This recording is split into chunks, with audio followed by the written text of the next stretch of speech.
रामाय रामभद्राय रामचन्द्राय वेदसे रघुनाथाय नाथाय सीताया पतये नमः। मित्रों, आप सबका स्वागत है अपने इस YouTube चैनल पर। आप सबका प्रेम और सहयोग अब तक जैसा मिल रहा है, इसको आगे भी ऐसे ही बरकरार रखिएगा। आज जिस प्रसंग को छूने का प्रयास कर रहा हूँ, जैसे कीचड़ से ही कमल की उत्पत्ति होती है, तो वैसे ही असुर जाति में भी कुछ दिव्य भक्त उत्पन्न हुए। भक्त प्रहलाद के विषय में हम सब जानते हैं कि भगवान को साक्षात खम्भ से प्रकट करवा दिया था। तो एक ऐसे ही भक्त के प्रसंग को आप सबके सम्मुख लेकर उपस्थित हो रहा हूँ। भक्त का नाम गयासुर। भगवान के श्रेष्ठ भक्तों में से एक थे दैत्य कुल में उत्पन्न, किंतु उसके पश्चात भी भगवान विष्णु को बहुत प्रिय समझते थे।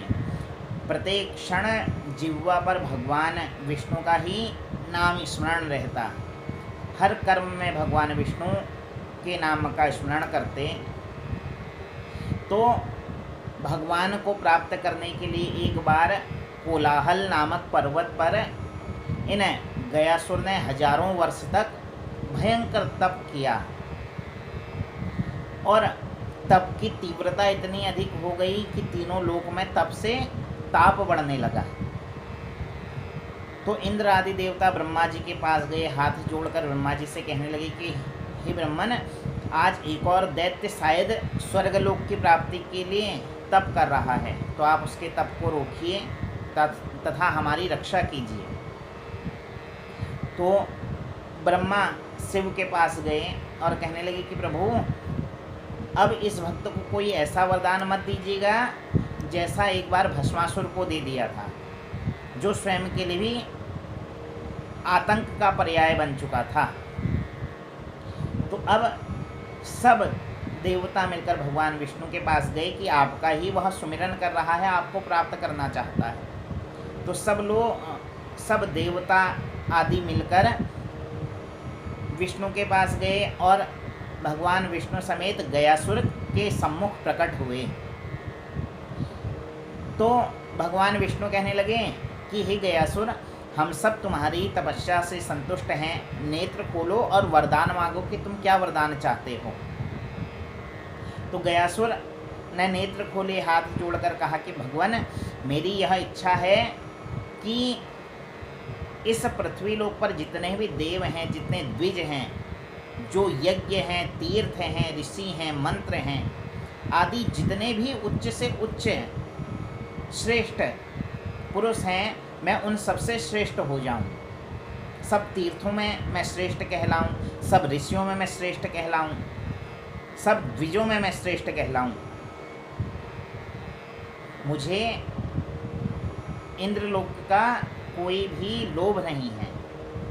तो जब इस प्रकार के वचन गयासुर के सुने तो सब देवता संतुष्ट हुए और भगवान विष्णु ने उनको आशीर्वाद दिया कि आज से तुम सब में श्रेष्ठ कहलाओगे। तो कहने लगे कि गयासुर का शरीर इतना दिव्य हो गया कि केवल इनके दर्शन मात्र से बड़ा पापी व्यक्ति भी पापों से मुक्त होने लगा।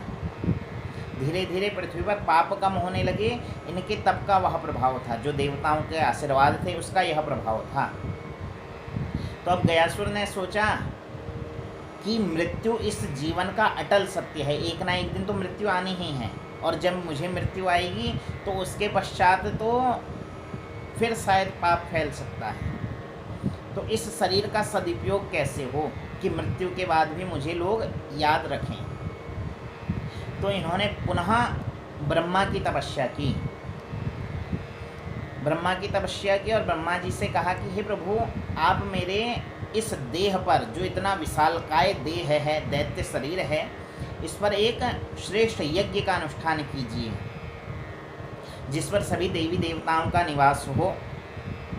यज्ञ मंडप बनाइए मेरे शरीर के ऊपर और उस पर यज्ञ आरंभ कीजिए।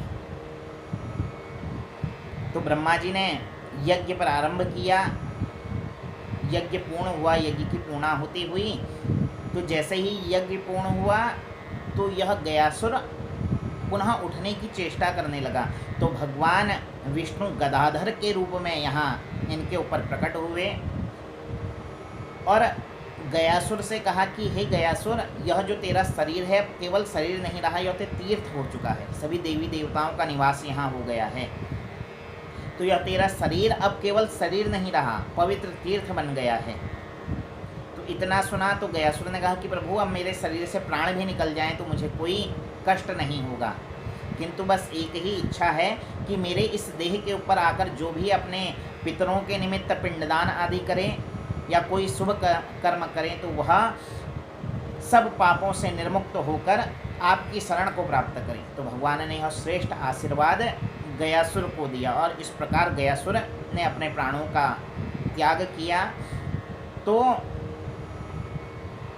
उस पर भगवान गदाधर के रूप में सदा के लिए स्थापित हो गए और वह जो भक्तराज गयासुर थे वह आज गया नामक जो तीर्थ है वही तीर्थ गयासुर दैत्य हैं, जो भगवान की विशेष कृपा से आज इतना पवित्र तीर्थ हो गया कि सब लोग वहाँ जाकर अपने पितरों के निमित्त पिंडदान आदि करते हैं, जिससे वह सब पापों से मुक्त होकर जीवन और मृत्यु के बंधन से मुक्त होकर भगवान की शरण को प्राप्त करते हैं। तो यह गदाधर दैत्य की कथा हमें यह बतलाती है कि हमें भी अपने जीवन का सदुपयोग दूसरे की भलाई के लिए करना चाहिए। जैसे यदि गयासुर चाहते तो तप किया था, उससे स्वर्ग आदि लोक भी प्राप्त कर सकते थे, किंतु इन्होंने कहा कि नहीं, मुझे तो लोगों की भलाई के निमित्त के कार्य करने हैं। तो यह गयासुर आज गया नामक तीर्थ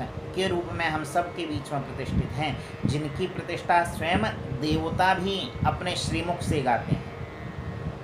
तो यह गयासुर के चरित्र को केवल स्पर्श करने का मात्र प्रयास किया।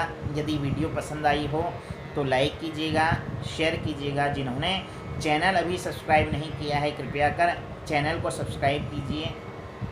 आगामी वीडियो पुनः जल्द ही आपके सम्मुख उपस्थित होऊंगा किसी नए प्रसंग के साथ, किसी अन्य विषय को लेकर। तब तक के लिए आज की राधे राधे, जय श्री राम, हर हर महादेव।